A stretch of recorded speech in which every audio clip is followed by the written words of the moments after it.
ini bukan hanya proyek teknologi, tetapi sebenarnya ini adalah proyek masa depan bangsa.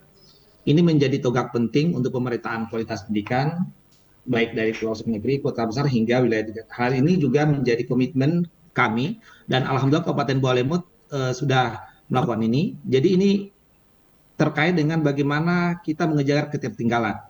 Dalam hal ini, kita juga melihat bahwa kalau terkait dengan sistem manajemen sekolah, malah smart code itu adalah yang menghubungkan semua pemangku kepentingan, orang tua, siswa, guru, kepala sekolah, bahkan masyarakat. Karena dengan adanya smart school ini, semua proses itu bisa secara transparan atau akuntabel itu bisa dilakukan.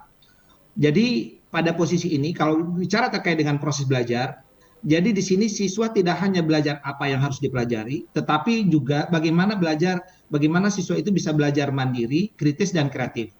Tentu dengan dukungan guru menjadi fasilitator. Jadi di sini guru itu kita akan ada perubahan proses belajar khususnya untuk guru. Guru di sini menjadi fasilitator. Fasilitator pembelajaran yang lebih efektif dan menyenangkan.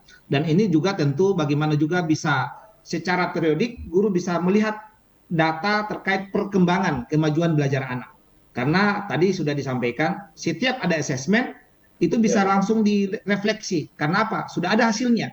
Jadi bersama siswa, bersama guru bisa sama-sama melakukan refleksi terkait dengan apa yang harus diperbaiki, apa yang harus dikembangkan, bagaimana cara mengembangkannya. Tentu itu menjadi sebuah proses belajar yang menyenangkan. Sehingga antara guru, siswa dan orang tua bisa saling melihat perkembangan terhadap bagaimana kemajuan belajar peserta didik itu sendiri.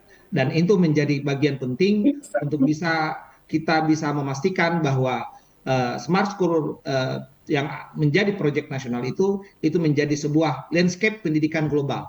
Jadi ini menjadi landscape-nya proses pendidikan global yang dimana kita akan menghadapi kecerdasan buatan AI, juga kita akan menghadapi yang namanya IoT, Internet of Things, juga kita akan menghadapi terhadap perkembangan revolusi industri dari 4.0 menjadi 5.0, dan ini menjadi bagian penting untuk kita bisa sama-sama secara kolaborasi untuk mewujudkan platform pembelajaran ini. Sekali lagi, ini bukan hanya proyek masa depan proyek teknologi, tetapi ini adalah proyek masa depan bangsa, di mana kita sebagai eksis untuk selalu dalam perwujudan pendidikan global.